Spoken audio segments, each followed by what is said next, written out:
अस्सलाम वालेकुम नाजरीन, मैं हूं अहमद मंसूर और आज DGISPR लेफ्टिनेंट जनरल अहमद शरीफ चौधरी की प्रेस कॉन्फ्रेंस उस पर आज बात करते हैं।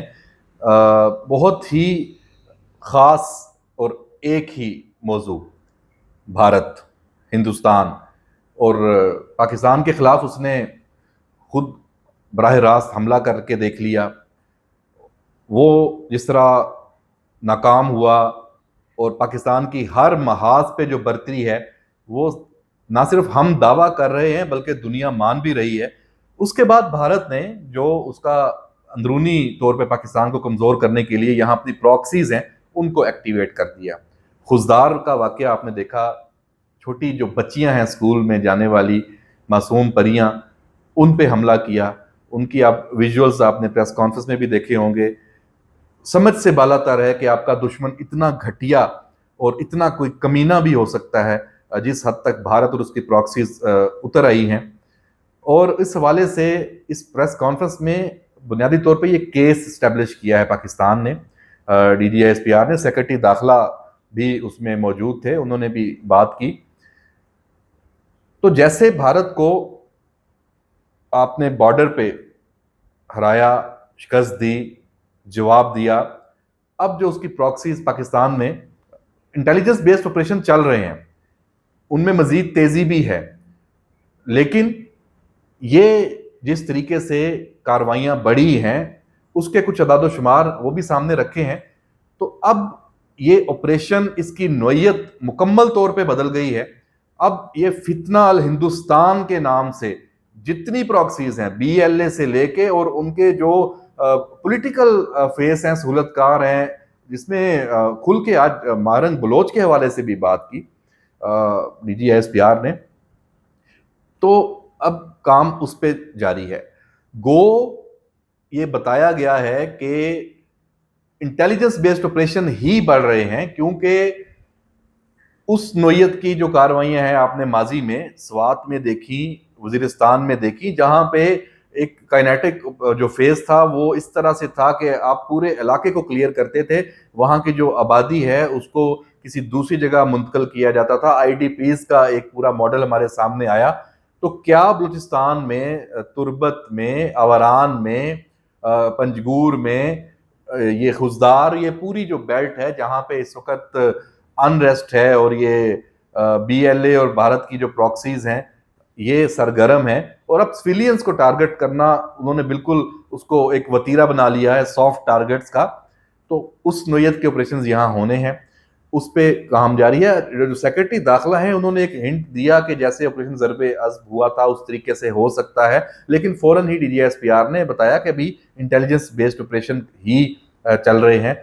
लेकिन मैं आपको नाजरीन ये बता दूं कि इसमें ईरान का जो मामला है वो बड़ा अहम है, और ईरान को भी ऑन बोर्ड लेने का फैसला किया गया है। वजीर आज़म शहबाज शरीफ का जो विजिट है ईरान का अब होने जा रहा है, वो बहुत ही अहम नोयत का है। उसमें एक तो पाकिस्तान और ईरान के जो दो तरफा ताल्लुकात हैं और ईरान की जो सपोर्ट इस पाक भारत कन्फ्लिक्ट में सामने आई है, उसने एक रोल प्ले किया जंग रोकने के हवाले से, सीज फायर के हवाले से, उसकी अप्रिसिएशन भी बनती है। और पाकिस्तान का एक बहुत ही काबिल एतमाद हमसाया है, और हमारे तो जाहिर सी बात है जो बलूचिस्तान सूबा है इसमें जो मामलात हैं उसमें भी ईरान बराह रास्त उसका ताल्लुक बनता है, बॉर्डर है, उस बॉर्डर को महफूज बनाना है। जो ईरान साइड पे भी तंजीमें अगर एक्टिवेट हैं, होती हैं, और वहाँ उनकी जो फुटप्रिंट हैं उस वाले से भी ऑपरेशन अगर पाकिस्तान वाली साइड पे होता है तो ईरान वाली साइड पे क्या सूरत हाल होगी। तो ये चीज़ें हैं, लेकिन ये ऑपरेशनल डिटेल्स हैं, और ये आपको सामने तो बहुत और तरह से चीज़ें आएंगी पाकिस्तान ईरान ताल्लुकात के हवाले से। जो डिप्लोमेटिक जो अंदाज होगा वही होगा। लेकिन मैं आपको बता दूं कि ये जो विजिट है ये बहुत अहम है, इसमें फैसले बड़े अहम बलूचिस्तान में एक फैसला कुन और हतमी कार्रवाई के हवाले से जो पाकिस्तान करने जा रहा है। बलूचिस्तान के मामले को सीरियसली तय कर लिया गया है कि अब उस वक्त तक इस पे फोकस रहेगा जब तक ये मंतकी अंजाम पे पहुंच नहीं जाता। और ये बिल्कुल ये भारत की इस महाज पे भी एक बड़ी शिकस्त होगी, और पाकिस्तान ने आगे बढ़ना है, बलूचिस्तान के रास्ते से आगे बढ़ना है। बलूचिस्तान के जो अवाम हैं उन्होंने आगे बढ़ना है, उनका भी हक है तरक्की और खुशहाली का। कब तक इस तरह ये जो उनके बलोचियत के नाम पे और सुबाइयत के नाम पे ये लश्कर कशी होती रहेगी और अवाम का, अपने अवाम का, बलोच अवाम का इस्तेहसाल ये जो तंजीमें बलोच तंजीमों के नाम पे करते हैं, इसका अब रास्ता रोकने का फैसला किया गया। और ये साबित हर सतह पे किया जा रहा है, हर तरीके से किया जा रहा है कि ये जो तंजीमें हैं इनका ना बलोचियत से ताल्लुक है, ना इस्लाम से ताल्लुक है, ना पाकिस्तान से ताल्लुक है, ना ही अब इंसानियत से ताल्लुक है। और ये बिल्कुल भारतीय जो प्रॉक्सीज हैं, आप देखें कितना ओपनली इंडियन मीडिया में इसका प्रचार होता है कि जनाब पाकिस्तान के खिलाफ हमें असला दिया जाए, पाकिस्तान के खिलाफ हमें पैसे दिए जाएं, हम लड़ेंगे आपकी जगह पाकिस्तान के खिलाफ, पाकिस्तान की फौज के खिलाफ। यहां तक कि जब ये पाक भारत कशीदगी हुई, जंग हुई, ये 6-7 मई और 9-10 मई हुई, तो उसमें बलूचिस्तान से जो एक्टिविस्ट हैं, ये जो दहशतगर्द तंजीमें हैं, उनके जो तर्जुमान हैं, उनकी तरफ से ये भारत को बाकायदा मैसेजिंग ओपनली की गई। और भारत में वहां का जो साबिक आर्मी चीफ से लेके साबिक जर्नेल से लेके उनके जो सोशल मीडिया पे और मीडिया पे बाकायदा बयानियां दिया जा रहा है मुसलसल कि हम बलूचिस्तान में सबक सिखाएंगे जो शिकस्त हुई है भारत को बॉर्डर्स पे, फजाई और जमीनी बॉर्डर्स पे, अभी जो ऑपरेशन बुनियानो मरसूस में। तो जनाब पाकिस्तान की तरफ से ये कहा गया है कि ये 1971 नहीं है और अब सूरत हाल उसका जो खमियाजा है भारत को भुगतना पड़ेगा और यहाँ हर महाज पे शिकस्त होगी। तो ये बहुत ही अहम एक डेवलपमेंट इसमें कोर कमांडर्स कॉन्फ्रेंस जो हुई है, जो फील्ड मार्शल आसम मुनीर जब से उन्होंने ओहदा संभाला उसकी ये पहली कोर कमांडर्स कॉन्फ्रेंस थी, उसमें भी।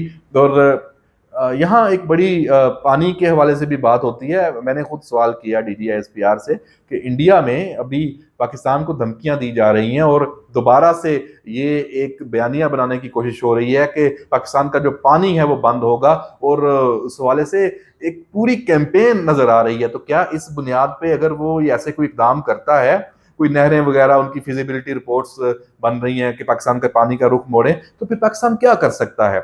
तो इसमें जनाब जवाब बड़ा वाज़ेह है कि पाकिस्तान का जो मौकफ है वो ये है कि ये पागलपन होगा अगर आप पानी रोकेंगे। ये एक लाइन है। इसका जवाब क्या है, इसका मतलब क्या है? मतलब ये है कि आप पानी रोकेंगे तो जंग होगी, और जंग होगी तो खौफनाक होगी, और खौफनाक जंग दो एटमी ताकतों के दरमियान, वो दुनिया भी इसको बर्दाश्त नहीं करेगी। और आपने अभी भी देख लिया किस तरीके से 5 घंटे का जो पाकिस्तान का रिस्पॉन्स था, ट्रंप और पूरी दुनिया को बीच में आना पड़ा और उनके कहने पे ये सीज फायर हुआ, और खुद भारत गया, उसने भी देख लिया, हाथ पांव उसके अपने फूल गए। तो मैं एक और प्रोग्राम में ये बात कर रहा था कि जो नरेंद्र मोदी है, इंडिया है, इंडियन आर्मी है, जब उसकी एक फजाई नाकामी हो चुकी है, जमीनी फौज से नाकामी हो चुकी है, लाइन ऑफ कंट्रोल पे वो सफेद झंडे लहराने पे मजबूर हुए कि भाई हमारी बस से, हम नहीं लड़ना चाहते, हमला भी खुद किया, फजाई में अपने जहाज गिरवाए, मिसाइलों से अपने टारगेट हिट करवाए पाकिस्तानी मिसाइलों से। तो अब जब तक वो ये अपने तई ये वो नहीं समझेगा कि हम फौजी लिहाज से दोबारा हमें कोई एज मिल गया है, जो पाकिस्तान के पास टेक्नोलॉजी है उसके हम ऊपर आ चुके हैं, जैसे 2019 में उनके जहाज गिरे थे, फिर उनको रफाल उन्होंने लिया, 35 जहाज लिए, 40 जहाज लिए फ्रांस से, और सोच लिया कि अब तो हमारे पास पता नहीं क्या ताकत आ गई है, S-400 जो सिस्टम लिया, इजरायली ड्रोन लिए, लेकिन वो भी उनकी शिकस्त हो गई। तो अब वो जब तक ये तैयारी अपनी पूरी नहीं करता, पाकिस्तान पे हमला नहीं करेगा। ये गीदड़ बकरियां हैं, ये जंग की धमकियां हैं, ये अपनी सियासत के लिए है, अपनी खिफत मिटाने के लिए है। लेकिन पाकिस्तान को तैयार इसलिए रहना है कि आगे है तो अहमक और पागलपन की जुनूनियत की हद तक, तो इसलिए सबक सिखाने के लिए हम तैयार बैठे हैं, हम बिल्कुल रिलैक्स हैं, हमारे ऑप्शंस बड़े ओपन हैं, और हम बड़े क्लियर हैं। हमारी लीडरशिप ये कह चुकी है, फैसला कर चुकी है कि पानी बंद किया तो मिसाइल चलेंगे, फुल स्टॉप, और कुछ सोचना ही नहीं है। बाकी दुनिया के जो हर फोरम है उस पर हम पाकिस्तान जा रहा है, और पाकिस्तान का केस बहुत मजबूत है। पाकिस्तान का केस इंडिया में के खिलाफ बहुत मजबूत है, इंडस वाटर ट्रीटी के हवाले से, जिसमें वर्ल्ड बैंक भी गारंटर है। अब सबको पता है ऐसे मुआहदे एक तरफा तौर पे खत्म नहीं किया जा सकते, वरना तो फिर दुनिया में हर वक्त हर मुल्क दूसरे से लड़ रहा हो। जब इंटरनेशनली जो इस तरह की ट्रीटीज हैं उनकी कोई पासदारी ना करे, तो इसका पूरा एक तरीकाकार है, ऐसे नहीं हो सकता। फिलहाल तो नरेंद्र मोदी अपनी खैर मनाए सियासी तौर पे उसको इंडिया में जो चैलेंज का सामना है। बहरहाल जी, पाकिस्तान का focus, field marshal Asim Munir का फोकस, पाकिस्तान की लीडरशिप का फोकस इस वक्त इंटरनली बलूचिस्तान है, और पाकिस्तान में और टीटीपी है, खैबर पख्तूनख्वा में भी अफगानिस्तान के साथ भी बातचीत शुरू है, मामलात हैं, उनको समझाने की कोशिश हो रही है कि आपके जो इलाके में, मुल्क में पाकिस्तान के खिलाफ अगर ये तालिबान हैं या दीगर दहशतगर्द तंजीमें हैं वो एक्टिव हैं, उनके बेसिस हैं, तो उनको आप ख़त्म करें। तो बाकी रह गई पाकिस्तान का पॉलिटिकल फ्रंट, वो हम पिछले प्रोग्राम में भी बात कर चुके थे। आखिर में आके मैं आपको फिर बताता चलूं, इमरान खान, तहरीक इंसाफ, इस हवाले से क्या उनका फ्यूचर है, क्या पेशरफ्त होनी है, ये सब सिर्फ उनके अपने हाथ में है। इस वक्त कोई ना मुज़ाकरात चल रहे हैं और ना ही ऐसी कोई सोच है कि इनको दोबारा गोद में कोई पाला जाए और इनको दोबारा ताकत का इंजेक्शन लगाया जाए और दोबारा मुसल्लत किया जाए इस मुल्क पे। ऐसी कोई सोच कहीं पे ख्वाबो ख्याल में भी नहीं है। इजाज़त दीजिए, अल्लाह हाफिज़।